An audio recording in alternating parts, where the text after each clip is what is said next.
Hi, it's Sue with Awaken Steps to Health. Today's topic is carbohydrates, which is a controversial one.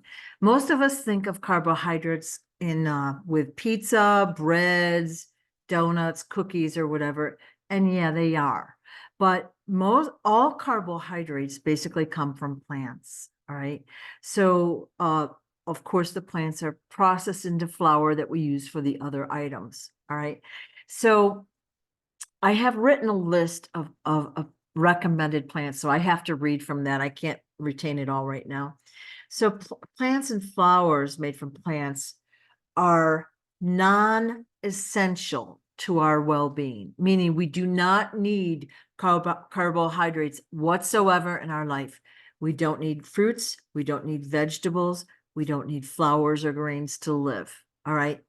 But they do help because we get fiber, we get energy, we get vitamins, we get minerals, and all of that from these items. So that's why we like to add them in. Plus, they're so dang good, right? But they're non-essential to us. So not necessary for us to thrive. All right. Fat and protein is very essential. Now, when I say carbohydrates are non-essential, obviously it is to our best advantage to eat as many vegetables and non-sugary fruits as we can. All right. Because again, all sorts of vitamins, minerals, the fiber, but plants have something called phytonutrients in them. All right. So it's something that our scientists can't even duplicate. So all these vitamins and minerals are like, they create something bigger than the parts. Okay, so it's more complex. It's something bigger than the sum of the parts, and it's very good for us to have all of that into our body. All right. Another good thing is you can eat tons and tons and tons of vegetables, and again, all but really potatoes and the starchy ones, and you're not going to gain weight, but you will gain fullness. You'll get all those other benefits, the fiber, the vitamins, the minerals, etc. All right. So most vegetables are, lower in sugar, although fruits are higher in sugar. So I'm going to make a list for you. All right. So we talked about the phytonutrients. So a complex carb is a plant that has a net of fiber, all right, woven around these vitamins, minerals, and fibers. All right. So we need that. And in all of these videos I've done so far, I haven't really talked about vitamins and minerals, but we all know about them, and I will talk about them more in depth later on. But minerals are what's really missing from our diets. All right. And a lot of our food is processed so that the minerals are taken out of them. All right. Like sugar, for example, processed so it's white. Salt is processed so it's white. In most vegetables, most flours, most grains, everything is processed so the minerals, the fiber, and the vitamins are taken out of them. So that's why a lot of the food that we eat that's processed is not healthy for us. All right. So when I say you can eat 1 to 2 cups of each of these vegetables per day, per meal, that's a lot of volume, but you're also getting so many good things from it. So here's the list of preferred vegetables. All right. Leafy greens are a big one. I think I've already talked about that, but arugula, beet, chard, and collard greens, dandelion, endive, kale, leafy lettuce. So not iceberg, but like romaine or green leaf lettuce is very good for us.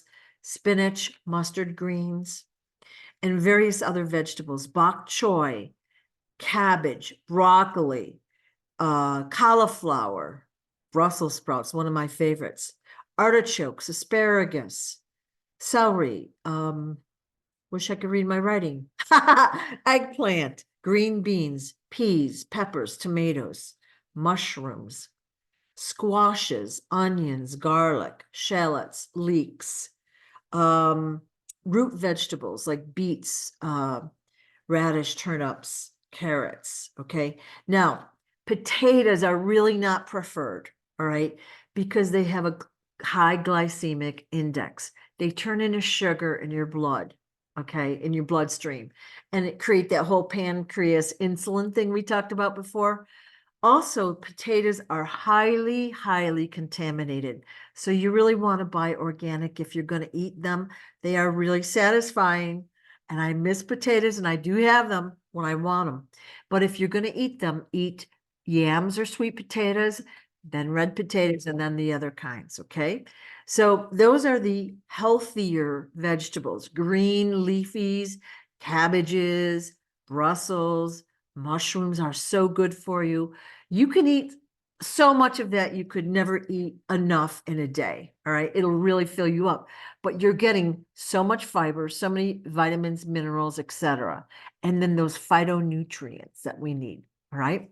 Now, low sugar fruits are also recommended. All right. So pretty much any berry is low sugar. All right, so yay. But remember, they're on the dirty dozen list, so we need to make sure that we clean them properly, okay? Citrus fruits are pretty much good for you. Lemons are always good for you because they, believe it or not, even though they're acidic fruits, they turn to alkaline in your blood system. I don't know why that happens, but whatever. Cherries, figs, pineapple, and melons, all good for you. Now, here's some common high sugar fruits that you should only have in moderation. Apples, dang, bananas, grapes, mangoes, and pears. All right. So, having them is still good. You don't want to eat tons and tons and tons of them.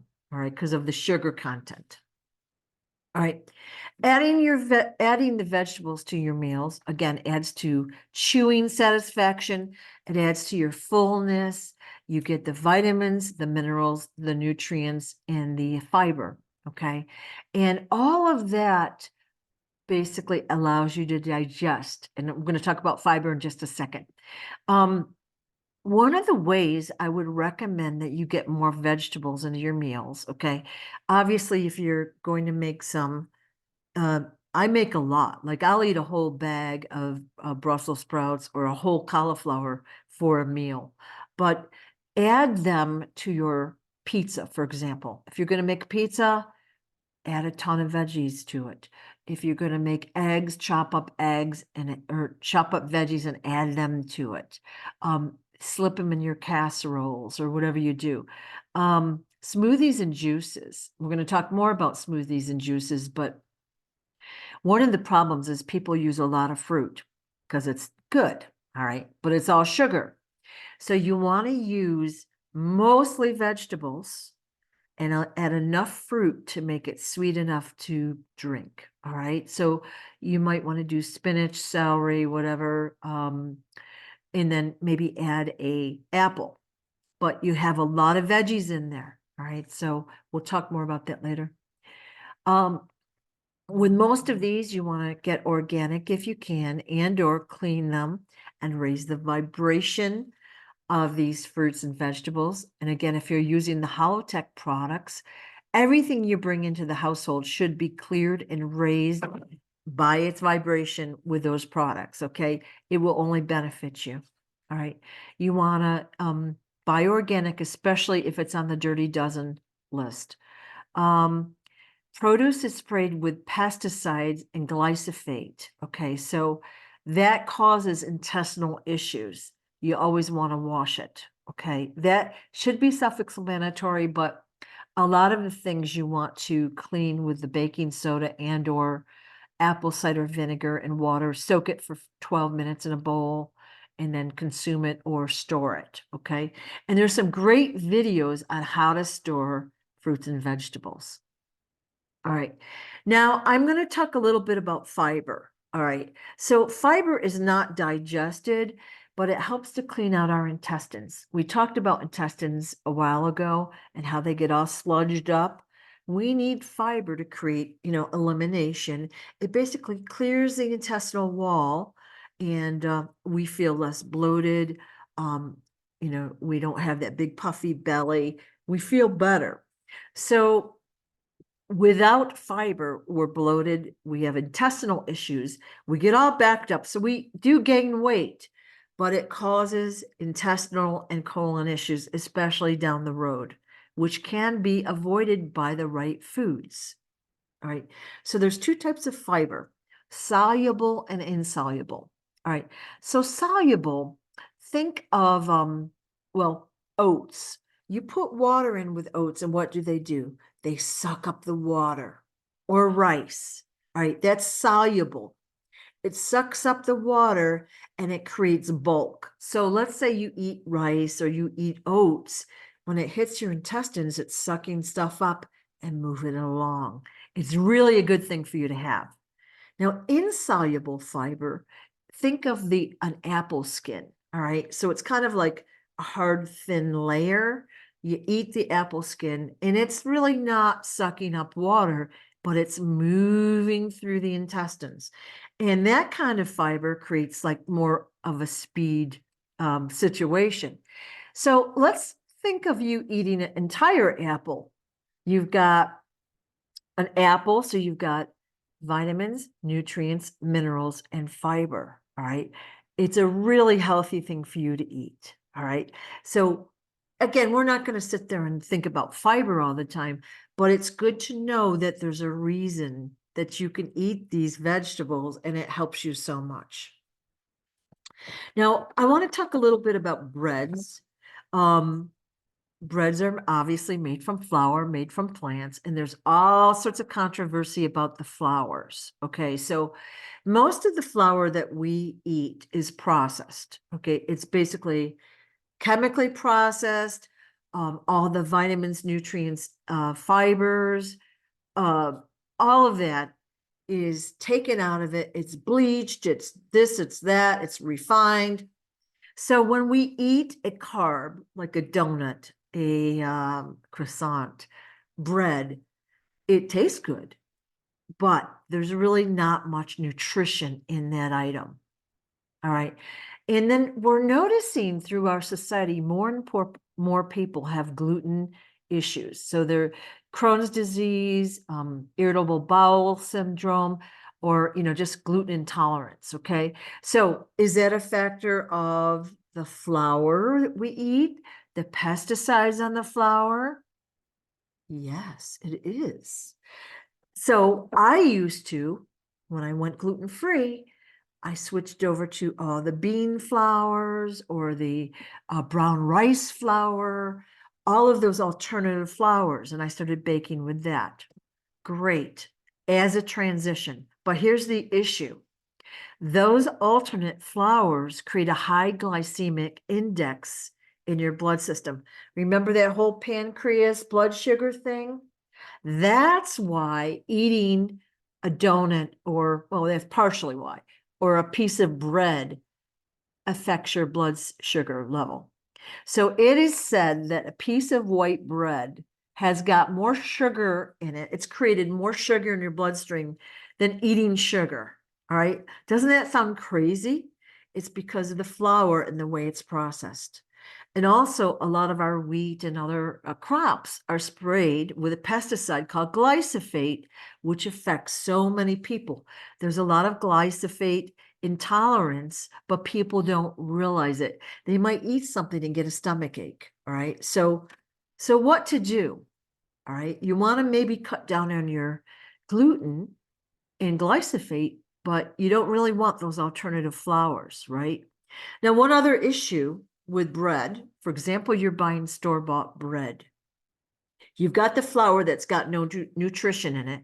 Then you've got questionable oil in your bread. Okay, we don't know what they're using.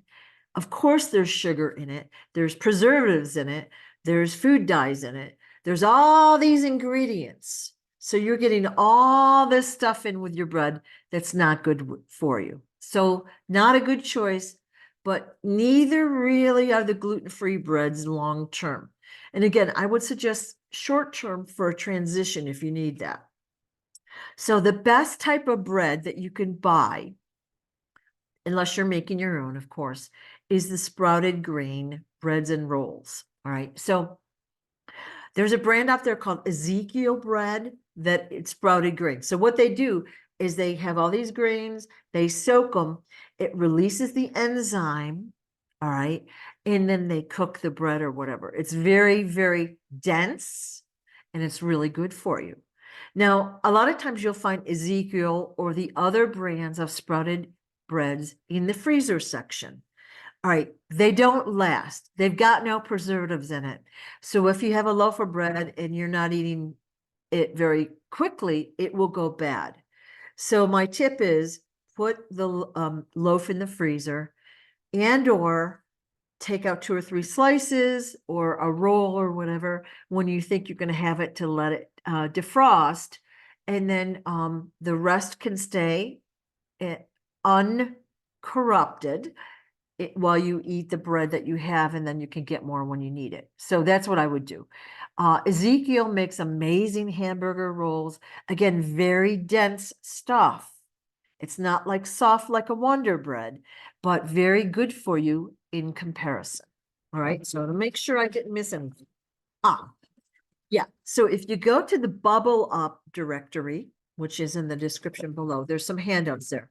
Nutrition 101 talks about carbs, fats, and proteins. So there's a little bit more about carbs on that sheet if you want to look at it, okay? And there's also 3 sheets called vegetable cooking methods, right? It talks about things like steaming, baking, whatever. So there's different ways to cook your vegetables that keep the nutrition. So the key to success with cooking is to cook it just enough to eat it, but not to retain the vitamins and minerals and fiber. Okay, you don't overcook it. All right. And of course, there's a lot of great recipes out there. So, I mean, I have recipes. I used to always give them out, but that's a lot of paper. So, you can certainly find a great cooking site out there now and get the information that you need or the recipe. Thanks so much.